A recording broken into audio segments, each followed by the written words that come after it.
பராசக்தி வந்து 14th release ஆகிற மாதிரி அப்படின்னு டாக் போயிட்டு இருந்தது. இப்போ திருப்பி வந்து அது ஜனவரி 10ஆம் தேதி திருப்பி மாற்றிருக்காங்க, ப்ரீ பிளான் பண்ணியிருக்காங்க அப்படின்ற மாதிரி வந்திருக்கு. அதுதான் இப்போ அவர் ஈரோட்டில் பேசுனது தான் பெரிய காரணமாக இருக்குது. திமுக ஒரு தீய சக்தி இன்னும் பல முறை சீமான் மாதிரி பேச ஆரம்பிச்சிட்டார். இது வந்து ஆளுங்கட்சியை கட்டாயமாக வந்து கோவப்படுத்துங்கிறது அவருக்கும் தெரியும். இப்போ என்னன்னா படத்தை 10th கொண்டு வந்துருங்கன்னு உதயநிதி சொல்லி படத்தை ஒரே நாளில் கொண்டு வர போகிறாங்க. விஜய் படம் வந்தாலே இவ்வளோ கலெக்ஷன் ஆகும்னு ஒரு கணக்கு இருக்குல்ல, அந்த கணக்கை இவங்க கணக்கு உடைக்குமா உடைக்காத. சினிமாவுக்குள்ள அரசியல் வந்ததுன்னு வைங்க, இந்த மாதிரி பிரச்சனைகளை சமாளித்து தான் ஆகணும். இப்போ பாருங்க, விஜய்க்கும் உதயநிதிக்கும் நடக்கிற பிரச்சனையில் பலியாடாக போகிறது யாருன்னா கேவி. இதையெல்லாம் முறியடிப்பது விஜய் ரசிகர்கள்ட்ட கையில் இருக்குது. இதுவரைக்கும் விஜய் படத்தை பார்த்தது வேற ஒன்று, ரசிக்கிறதுக்காக பார்த்தேன். ஆனால் இப்போ அவருடைய கலெக்ஷனை ட்ராப் பண்ணணும்னு ஒன்று நடக்குது இல்லை, நான் வருவேன் உள்ள அப்படின்னு இவங்க வந்தாங்கன்னு வைங்களேன். ஆனால் இப்போ இதில் எஸ்கேவோட இன்வால்மெண்ட்டும் இதில் உள்ளே இருக்குன்ற மாதிரி ஒரு பேச்சும் போயிட்டு இருக்கு. விஜயோடு சிவகார்த்திகேயனை கம்பேர் பண்ணும்போது சிவகார்த்திகேயன் போட்டியாளர்லாம் கிடையாது. இதை சொன்னால் அதில் ஒரு நியாயம் இருக்குது, ரஜினியை சொன்னால் ஒரு நியாயம் இருக்குது. பட் சிவகார்த்திகேயனுக்கு அப்படி கிடையாது. மங்காத்தா படத்தை வந்து இப்போ ரீரிலீஸ் பண்ணுற போகிறதா, சேம் டேட்டில் பண்ண போகிறதா பண்ணுறாங்க. அவர் சொன்னார்ல, திரையுலகத்தின் உச்சத்தை விட்டுட்டு நான் வர்றேன்னு ஒரு வார்த்தை சொன்னார்ல, அது என்ன நீ உச்சம்னு சொல்கிறது? நாங்கள் வந்து நீ உச்சம் இல்லைன்னு நிரூபிக்கிறோம்.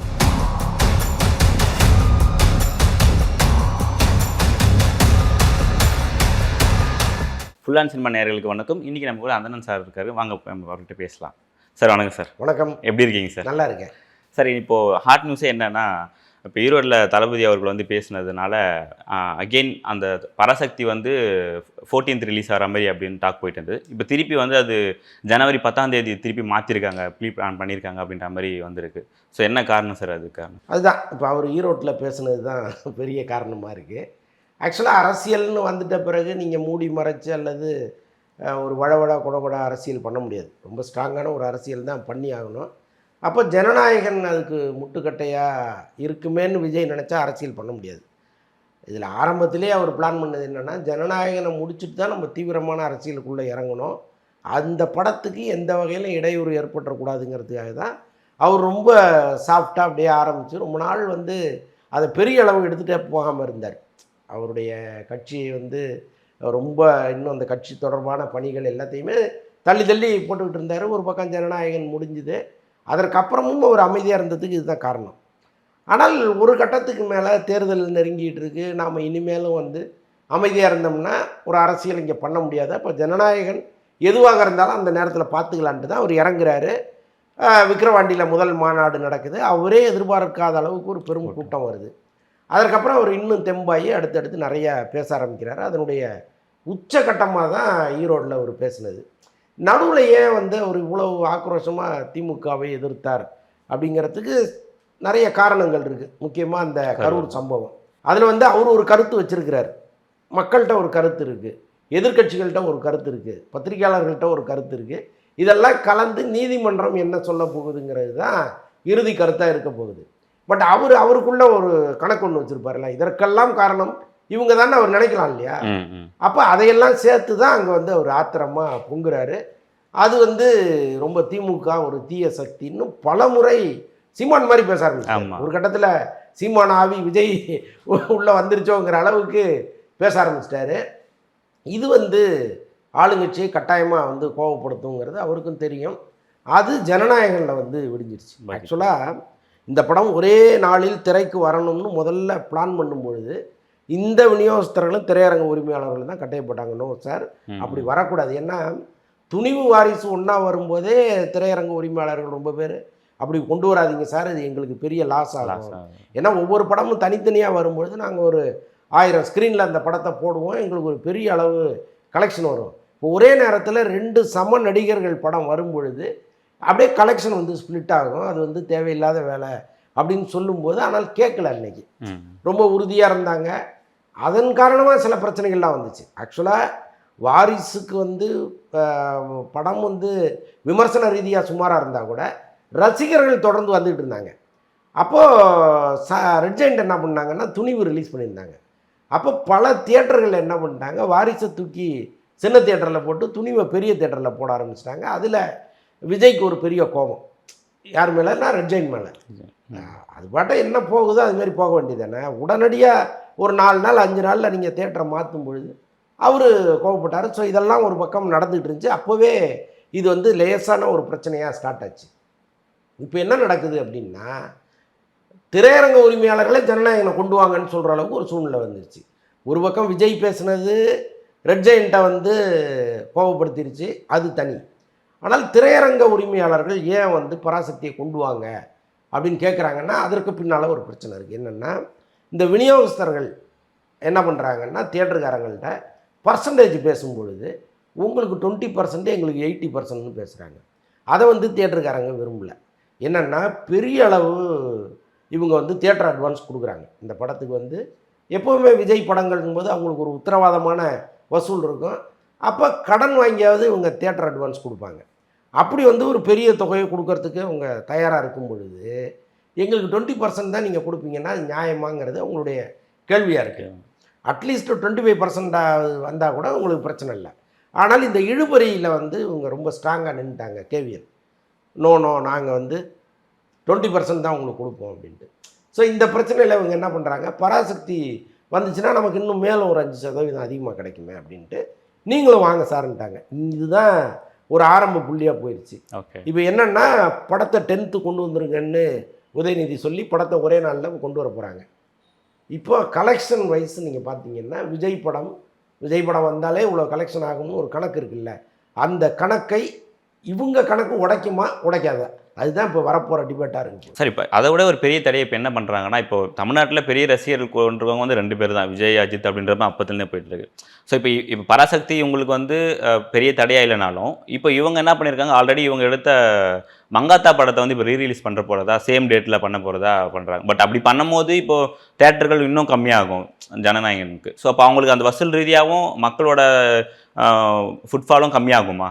இல்லை, அது வந்து சேம் டேட்டில் வரல, 23ஆம் தேதி தான் வருது. ஓகே. இப்போ நடுவில் வந்து ஒரு 2 வாரம் கேப் இருக்குது. இவங்க கலெக்ஷனுக்கு இந்த 2 வாரங்கிறது போதும் தான். ஆனால் இந்த தியேட்டர் க்ரௌடு எப்போவுமே அப்படின்னா, முதல்ல ரசிகர்கள் வந்துடுவாங்க. அதுக்கப்புறம் வந்து அப்படியே ஃப்ரெண்ட்ஸ் கூட்டம், அப்படியே ரசிகர்கள் அல்லாத கூட்டம் ஒன்று வரும். அதற்கப்புறம் வெளியில் வந்து ஒரு டாக் நல்லா வந்துச்சுன்னா ஃபேமிலி ஆடியன்ஸ் உள்ளே வருவாங்க. இப்போது 3 வாரங்கிறது கேரண்டி அவங்களுக்கு.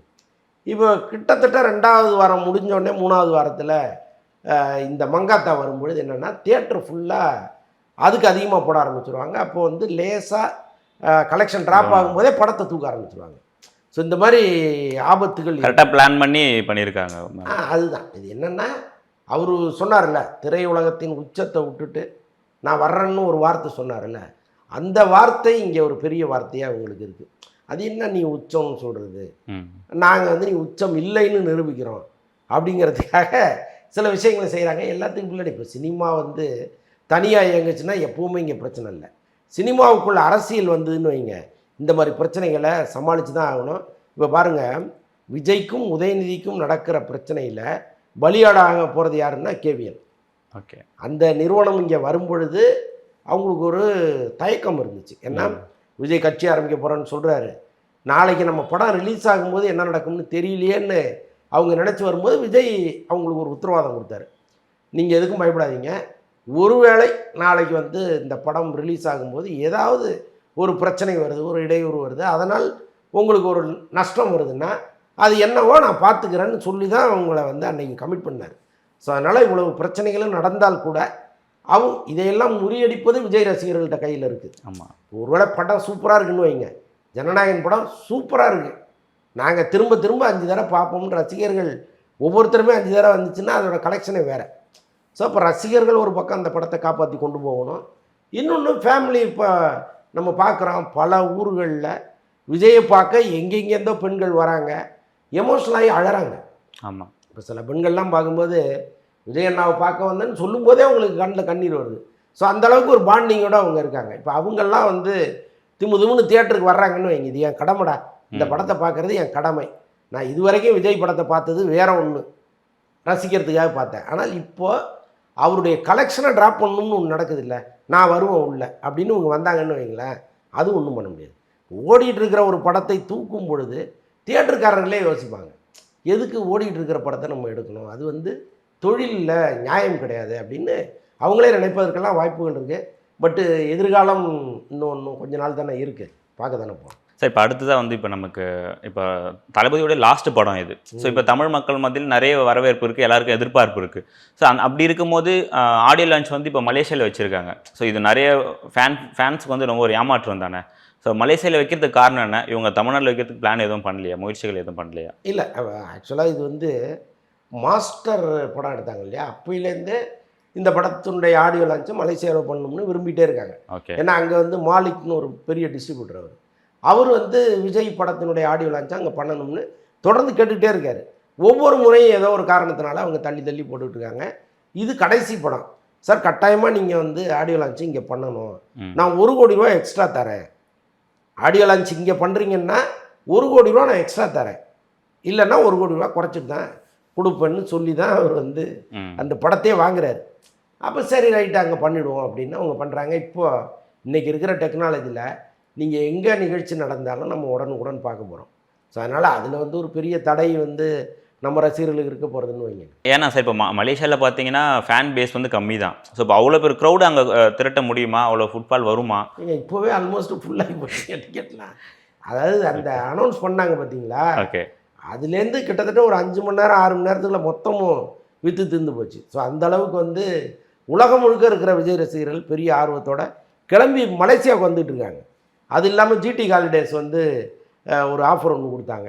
20,000 ரூபா கட்டினீங்கன்னா நாங்கள் நேராக மலேசியாவை சுற்றி காமிச்சு உங்களை தங்க வச்சு ஜனநாயகன் ஆடியோ லான்ச்சில் உட்கார வச்சு கொண்டு வந்து இங்கே விட்டுறோன்ட்டாங்க. ஓகே. அப்போ 20,000 ரூபா பரவாயில்ல போகலாமேன்னா அது ஒரு கூட்டம் போக ஆரம்பிச்சிருச்சு. ஸோ அதனால் கூட்டம் வருமாங்கிறது அவங்களுக்கு பிரச்சனையே கிடையாது, வர்ற கூட்டத்தை எப்படி சமாளிக்கிறதுங்கிறது தான் பிரச்சனை. சரி, இப்போ நமக்கு மோஸ்ட்டாக வந்து ஒரு பெரிய படம் வருதுன்னா மோஸ்ட்டாக அந்த டைமில் வந்து வேறு எந்த படத்தையும் ரிலீஸ் பண்ண மாட்டாங்க. பட் இப்போ இந்த லாஸ்ட் படத்தில் இப்போ பராசக்தி வந்து சேம் டேட்டில் விடுறதுக்கான காரணம் என்ன சார், மெயின் காரணம்? அதை தானே நம்ம பேசணும். இப்போ இவ்வளோ நேரம் அரசியல் காரணம் இருக்குங்கிறது தான், அரசியல் காரணம் மட்டும்தான் அதில் இருக்கு. ஏன்னா இப்போ இதில் எஸ்கேவோட இன்வால்மெண்ட்டும் இதில் உள்ளே இருக்குன்ற மாதிரி ஒரு பேச்சும் போயிட்டு இருக்கு. அதுதான் அவர் ஆரம்பத்துலேருந்து இந்த படம் வந்து பொங்கலுக்கு வரணும், ஏன்னா பொங்கலுக்கு ஜனநாயகன் வருதுன்னு அறிவிச்சிட்டாங்க. அதற்கப்புறம் அவர் வந்து இல்லைங்க விஜய் சார் வராரு நம்ம வர வேண்டாம் அப்படின்னு அவர் சொல்லலை. அவர் பட நிறுவனத்துக்கிட்ட நீங்கள் பொங்கலுக்கு படத்தை கொண்டாங்க, நான் என்னால் எந்த அளவுக்கு உங்களுக்கு உழைச்சி தர முடியுமோ நான் பண்ணுறேன். இப்போ சில நடிகர்கள் என்ன பண்ணுவாங்கன்னா காலையில் வருவேன் சாயங்காலம் போயிடுவேன், நடுவில் என்னை கூப்பிடக்கூடாதும்பாங்க. இவர் என்ன சொல்கிறாரு, நான் நைட் அண்ட் டே உங்களுக்கு நடிச்சு தரேன், நீங்கள் எப்போ கூப்பிட்டாலும் நான் வர்றேன், இந்த படத்தை பொங்கலுக்கு கொண்டு வாங்கன்னு தொடர்ந்து அந்த பட நிறுவனத்தின் முக்கியஸ்தர்கள்ட்ட அவர் பேசிட்டே இருந்திருக்கிறார்.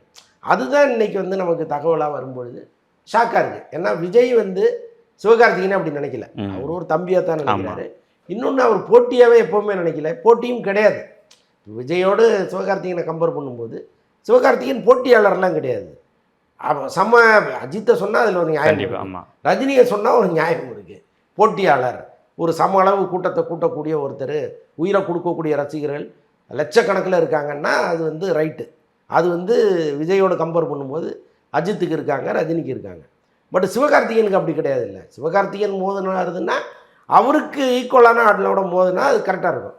பட் ஏதோ ஒன்று வர்றாரு, விஜயும் வந்து அவரை வந்து பெருசாக எடுத்துக்கல. பட் பர்பஸாக அதற்காக ஒரு முயற்சி பண்ணாருன்னு தெரிஞ்ச பிறகு அவர் மனநிலை ஏற்படும். கண்டிப்பாக அவர் கேட்டு கொஞ்சம் ஷாக்கானாருங்கிறது தான் தகவல். ஆமாம், அதுலேயும் சரி. இப்போ என்னென்னா எஸ்கே வந்து இப்போது சூப்பர் ஸ்டாரோட மூவிலையும் சரி, ஏகேவோட மூவிலையும் சரி ஒரு சின்ன சீன்லேயாச்சும் வரணும்னு ஆசைப்பட்டார். பட் அவங்களாம் அதை தவிர்த்துட்டாங்க.